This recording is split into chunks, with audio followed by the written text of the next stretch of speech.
Welcome to the Salt Strong Podcast, disrupting fishing entertainment as you know it. Prepare to laugh. Prepare to get to know fishing legends in a whole new and unfiltered way. And on occasion, you might even learn a thing or two about fishing. Here's your host, Joe Simons. Like diamonds. Your advisor is calling you. Hey everybody, Joe Simons, like diamonds, back again with Salt Strong Unchurched. Some of the biggest mistakes in my life, including a couple stories I'll share here on this podcast, have been because I didn't tell anyone. I didn't get advice. I didn't seek counsel. Let me read a few different Bible verses about advisors. Without counsel, plans fail, but with many advisors, they succeed. Where there is strife, there is pride, but wisdom is found in those who take advice. Where no counsel is, the people fall. But in the multitude of counselors, there is safety. Hear counsel and receive instruction, that thou mayest be wise in the latter end. I could go on and on. And of course, even though I can go on and on, how many times have we all not taken counsel, not gotten advice, not brought other people in? I'll go back to just even the anxiety. I know I talk about it a lot, but it's been a big part of my life. I mean, I spent a third of my life dealing with daily anxiety, and I know a lot of other people do, many millions of people do, and it seems to be on the rise. And I do hear from a lot of you, and I really appreciate when you reach out. I love the questions. I love helping. I genuinely do. And, you know, a lot of times I ask those who do reach out to me, and these are complete strangers I'm talking about, and maybe it's you. And it's like, hey, like, have you shared what you're sharing with me to anyone else? And many times the answer is no. So one, kudos for at least sharing it with me, someone that you trust just because we've been through it together. But I would say to expand the network, if you will, expand the advisors to not just one. I held it in for so long, and mostly because of fear. I was afraid that people were going to think less of me. I was afraid that someone might tell me I was dying, because I honestly didn't know in the early years what was happening to my body and my mind with these anxiety and panic attacks. I was afraid people would think I was weak. I was afraid that I'd lose opportunities, that I'd lose friends. Honestly, I didn't know who I could trust to tell. And so because of that, I told no one. I was even afraid to tell my parents, because I thought, man, they might just say I'm dying and send me to an insane asylum. I didn't know, because at least at the time I was going through it, we didn't have all the Googles and, you know, an endless amount of WebMD and places to find out what's going wrong with you. I was still in the early ages of the internet and AOL and Netscape. And you had to have dial-up to even get on that. And I happened to share a room with or a small house with multiple people with one dial-up, one computer. And the last thing I was going to be doing is getting on there where everyone could see what I was searching for about, hey, why am I having trouble breathing and feeling like I'm dying and my heart is pounding out of my chest? And it wasn't until years later that I finally started sharing it with some people. And lo and behold, there were a lot of people that I shared it with that it's experienced similar things, including my own dad, who I had no idea about. And so here I was holding all this stuff back, trying to hide it, trying to camouflage it, trying to mask it, and trying to be tough, right, by not telling anyone. And when I finally do, even my own father tells me, hey, man, I dealt with the same thing in my late 20s, and here's what helped me. And I don't know, it gave me so much peace and so much hope. Because I just assumed someone like my dad, who I've never seen anxious ever, never would have gone through anything like that. And when I found out he did, it changed so much of my belief that I could get through it. And I have countless stories about that. I'll fast forward to business. You've heard me talk about C12 before. If you haven't, and maybe this is your first time listening to the podcast, C12 is a Christian leadership group. I call it like my little mastermind group, where we meet once a month, and there's 12 total business leaders. Many of them are CEOs, but not all of them. But all leaders within their respective company and niches and industries. And they have 12 because it's kind of like Jesus and the 12 disciples. So there's one leader, and then there's 12 of us. And a big part of the value I get from C12 is I've got essentially 11 other advisors who don't work in my company. They don't own any part of my company. They don't have any vested interest to tell me one thing or the other. They just tell you the flat out truth. And that is what you need in a good advisor. And I'll tell you a story that it rattled me. And looking back, I was like, wow, that was amazing that God put me in front of this group at the right time. Otherwise, I'd still be paying for it to this day.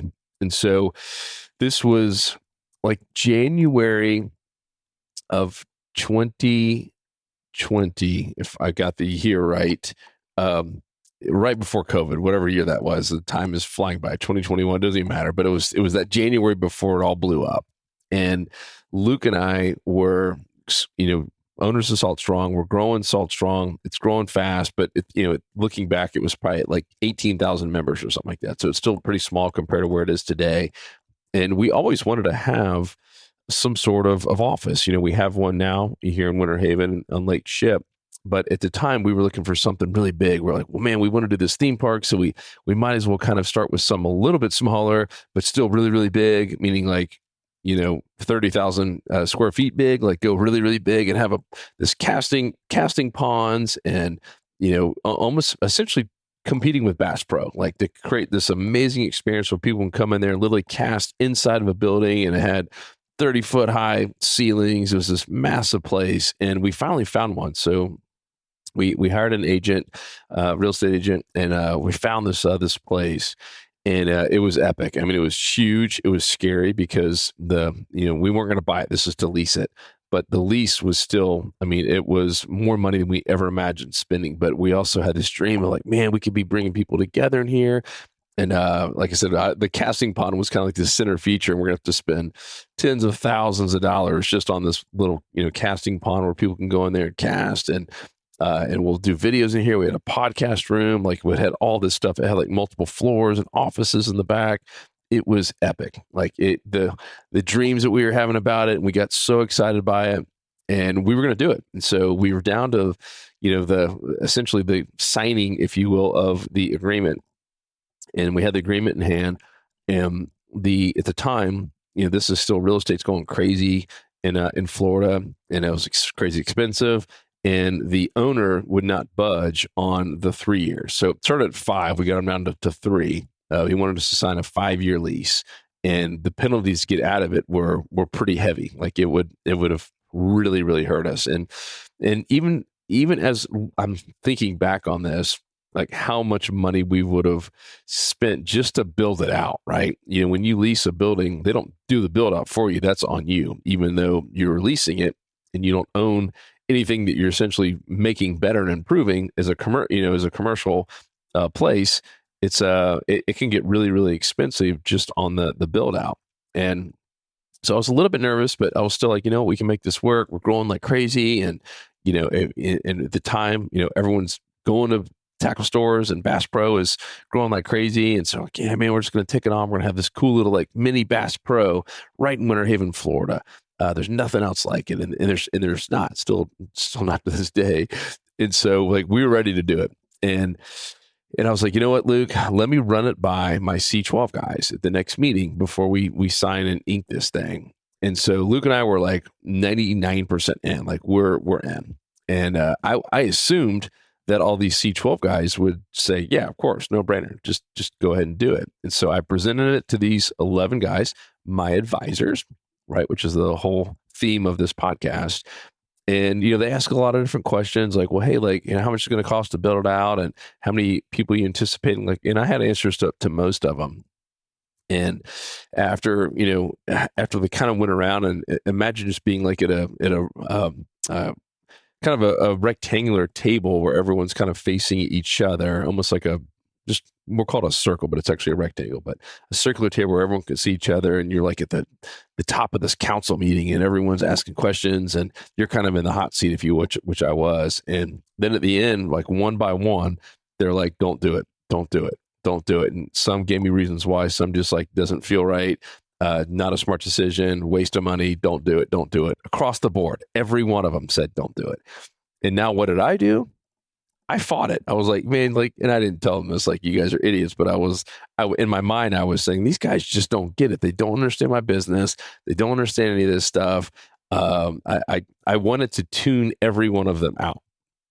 But I didn't. I kept kind of fighting, and they fought back like, Joe, like, our gut's telling don't do it. And Kevin, who is in charge of that C12 group, who's kind of the head of the table, if you will, he's like, Joe, in all my years, it was 15 years of doing C12, there has not been one time where the group came together, all the advisors came together and said yay or nay on something that wasn't right. Not once. Meaning anytime that someone got advice from the other 11, it was 100% unanimous and did the opposite, they regretted it.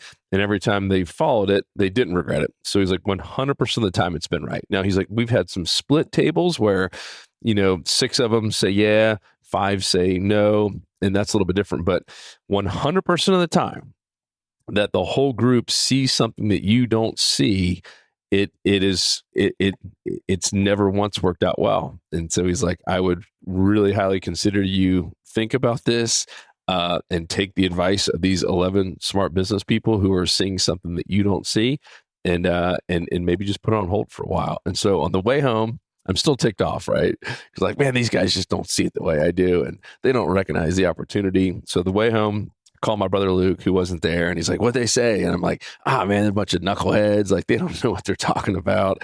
And he's like, they said no. I was like, yeah, like every one of them rejected it and said, no, we shouldn't do it. And I told him some of the reasons why. And he's like, yeah, but still, like, we were both in our head mentally and we were emotionally attached to this. And maybe you've been there before where you get emotionally attached to a property in particular. And, you start selling yourself all the reasons why you need it and how you can make it work and how you can pay for it and afford it. And so that's what we're still doing. But still something in my gut was like, all right, I still remember Kevin saying, he's like, man, 100% of the time that someone went against it, they regretted it and paid dearly for it, sometimes millions and millions of dollars. And I was already a little bit nervous just because this was going to require the majority of our cash. I mean, we were going to be out the majority of all the cash we had in the bank, which is really all the cash Luke and I had at the time. I mean, this was a big deal to move forward with it. And like I said, it was a multi-year contract. It wasn't just something that you could try out for 6 months or even a year. It was multi-year. And the pain of leaving would really, really, really, really hurt. So all that being said, we slept on it. So now let's just say that was all like mid-January. So now we're like early February, and we're still kind of going back and forth with the agent, still seeing if they would negotiate, and they wouldn't. And then lo and behold, you guys remember what happened around that February, March timeframe? That's when we started hearing about some weird things happening in China and some people getting sick. And then all of a sudden, like by March, April, it was just full blown, like I think that was mid-March is when everything got exposed and people were getting sick like crazy and everyone just went into full panic fear mode. And I share that with you because we all know what happened. Even though in Florida, we were a little bit more fortunate than the rest of the country, that would have been at least 6 months, if not longer, before we could even get the build out done. We would have been sitting there paying these tens of thousands of dollars a month just to lease something that we couldn't even use. And then have to pay hundreds of thousands to do the build out, and you couldn't get anyone to work because people weren't coming into work and people were getting sick. And maybe you just couldn't get anything done during that time either. It was tough to get contractors. It was tough to get, anything, like even the supply chain shut down, like everything went nuts during that period. And so, I mean, looking back, obviously we didn't pull the trigger on it as you probably know the end of the story, but looking back, I was like, wow, had I not run that idea by those advisors, because once again, Luke and I were 100% sold that we were doing the right thing. And had we not run it by those advisors, I would have signed that contract. We would still to this day be paying, tens of thousands of dollars a month and have sunk in most of our cash into a big build out and something that just truly wasn't meant to be for our business.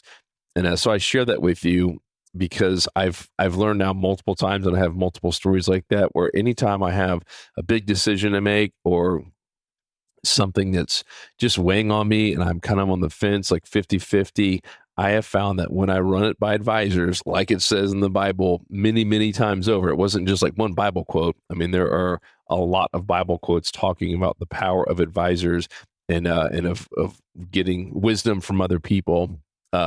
Every time I've done it, I've gotten the answer. It's really, really wild how God seems to work through other people close to you to give you the answers that you need sometimes. Or all the time in my case. Like not once have I tried this and it didn't work, which is really, really, really cool. And once again, shame on us because so many times we try to do life ourselves and maybe we're embarrassed to ask. Maybe we're ashamed of what someone's going to think about us, or we're fearful of they're going to take our idea or whatever it is.